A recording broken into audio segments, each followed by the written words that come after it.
Assalamualaikum. Hari ini saya dan kawan-kawan akan kongsikan sedikit tentang kesan rumah hijau.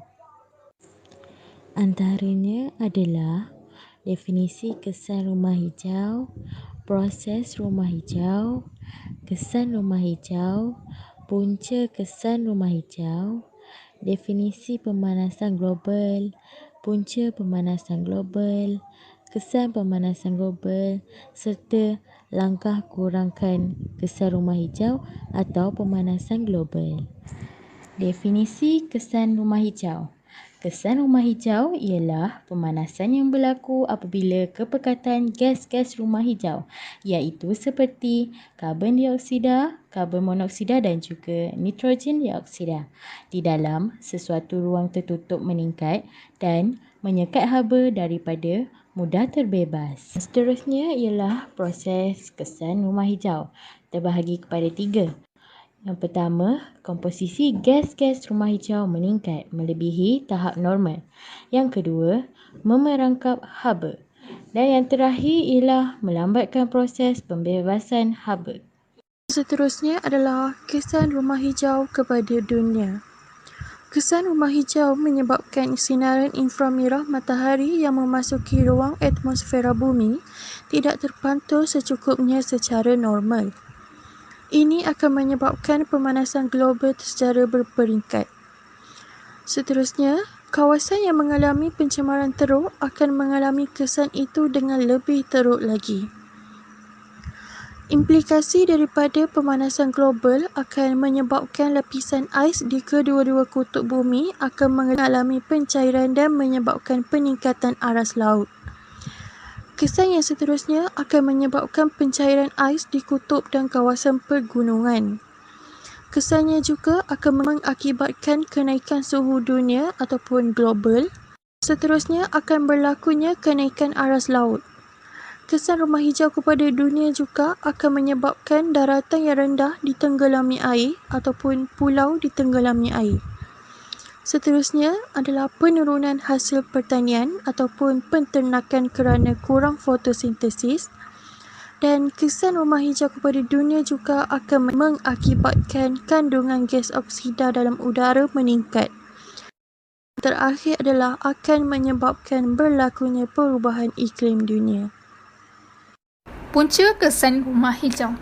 Kesan rumah hijau berpunca sama ada secara semula jadi ataupun buatan manusia.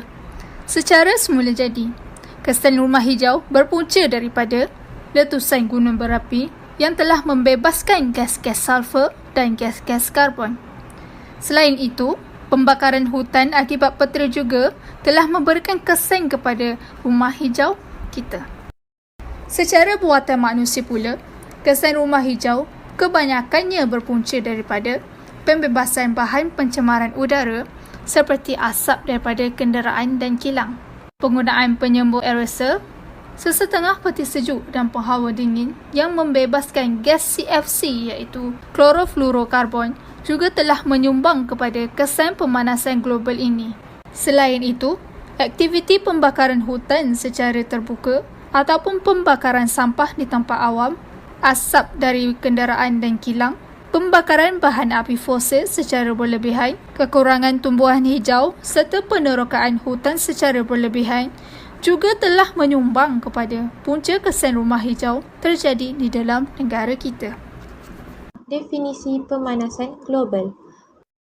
Pemanasan global merupakan satu fenomena pemerangkapan gas yang dikenali sebagai gas rumah hijau, yang mana kumpulan gas ini menghalang dan memerangkap haba bumi daripada terbebas keluar ke angkasa.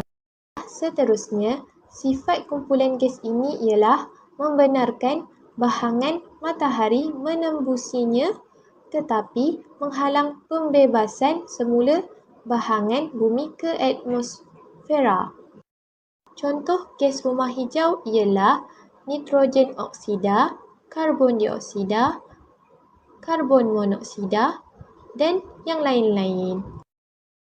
Baiklah, kebiasaannya fenomena pemanasan global dapat dirasai dengan lebih jelas di kawasan kutub, utara dan selatan. kawasan pembangunan perindustrian, kawasan perbandaran dan banyak lagi di tempat dunia. Punca pemanasan global. Terdapat beberapa punca pemanasan global, antaranya adalah perindustrian. Aktiviti perindustrian merupakan punca utama kepada fenomena pemanasan global.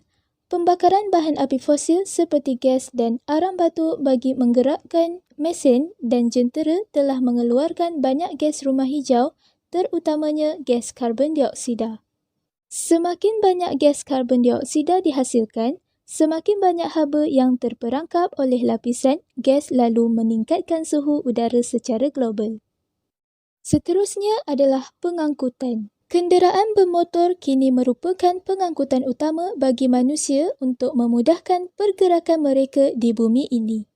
Penggunaan kenderaan yang menggunakan minyak sebagai bahan bakar utama bagi menggerakkan enjin kenderaan, khususnya minyak tanpa plumbum, telah banyak membebaskan karbon dioksida dan gas karbon monoksida. Seterusnya adalah pembakaran hutan. Kegiatan pembakaran hutan secara besar-besaran dan berleluasa untuk membersihkan kawasan hutan bagi menjalankan aktiviti pertanian, pertempatan atau sebagainya telah menyumbang kepada pemanasan global. Pembakaran hutan telah menyebabkan imbangan kandungan oksigen dengan karbon dioksida tidak seimbang. Lebihan karbon dioksida terjadi dan berlakulah pemanasan global. Asap yang terbebas ke angkasa daripada pembakaran hutan juga mengandungi banyak gas karbon dioksida. Seterusnya adalah pertanian dan penternakan. Penggunaan racun-racun serangga dan baja kimia yang secara berlebihan ini telah mengeluarkan banyak gas rumah hijau, terutamanya gas metana. Kegiatan penternakan juga menyebabkan berlakunya pemanasan global. Hasil buangan najis haiwan ternakan seperti kambing dan lembu telah menghasilkan dan membebaskan banyak gas metana ke angkasa. Dan yang terakhir adalah letusan gunung berapi. Selain punca pemanasan global yang disebabkan oleh aktiviti manusia, terdapat juga disebabkan oleh faktor semula jadi, iaitu letusan gunung berapi. Letupan gunung berapi yang banyak mengeluarkan asap dan debu yang mengandungi banyak gas rumah hijau, contohnya gas karbon dioksida, gas karbon monoksida, gas sulfur dioksida dan sebagainya telah menyumbang kepada berlakunya pemanasan global. Contoh gunung berapi yang pernah meletus ialah Gunung Tambore di Sumbawa dan Gunung Krakatoa di Selat Sunda. Kesan pemanasan global. Pencairan ais kutub, kenaikan paras laut, pengancaman sumber makanan dunia, kemusnahan flora dan fauna, udara menjadi kering dan jerebu mudah terbentuk, kehilangan nyawa, gelombang haba berisiko menyebabkan strok haba dan radiasi, meningkatkan risiko pelbagai penyakit berkaitan haba seperti ketarak dan kanser. Langkah mengurangkan kesan rumah hijau dan pemanasan global. Yang pertama, menanam pokok atau menambah kawasan hijau atau menghijaukan bumi. Yang kedua, penggunaan kenderaan menggunakan petrol tanpa plumber. Ketiga, memasang alat penapis asap kilang. Yang keempat, mengadakan kempen alam sekitar atau pendidikan alam sekitar. Yang kelima, menjalankan proses kita semula bahan buangan atau terpakai. Keenam, menguatkuasakan undang-undang dengan mengenakan denda kepada pihak yang mencemarkan alam sekitar. Kesimpulannya, kesan rumah hijau dan pemanasan global mencetuskan banyak gejala yang berlaku di muka bumi ini. Sehubungan dengan itu, setiap manusia dalam muka bumi ini haruslah bertindak cepat untuk mengatasi masalah ini sebelum keadaannya menjadi semakin serius. Seterusnya, untuk mengelak berlakunya kesan rumah hijau dan pemanasan global kepada muka bumi ini ialah setiap manusia haruslah mempunyai usaha untuk menjalankannya, tidak semestinya hanya melibatkan generasi tua, tetapi juga haruslah melibatkan generasi muda kerana merekalah yang akan menentukan sama ada masalah ini akan menjadi lebih parah atau sebaliknya. Akhir kata, setiap manusia dalam muka bumi ini haruslah disedarkan tentang masalah ini supaya kesan rumah hijau dan pemanasan global tidak akan berlaku lebih serius pada masa akan datang. Jadi harapan kami, marilah sama-sama kita menjaga kelestarian alam sekitar dan mengurangkan kesan rumah hijau serta pemanasan global agar tidak akan menjadi lebih teruk pada masa akan datang. Mari semua anak muda sama-sama berganding bahu menjaga kelestarian alam sekitar untuk terus memastikan bumi ini kekal selamat untuk didiami generasi akan datang. Kerana sesungguhnya memelihara kelestarian alam ini adalah dari tanggungjawab kita sebagai khalifah di bumi ini.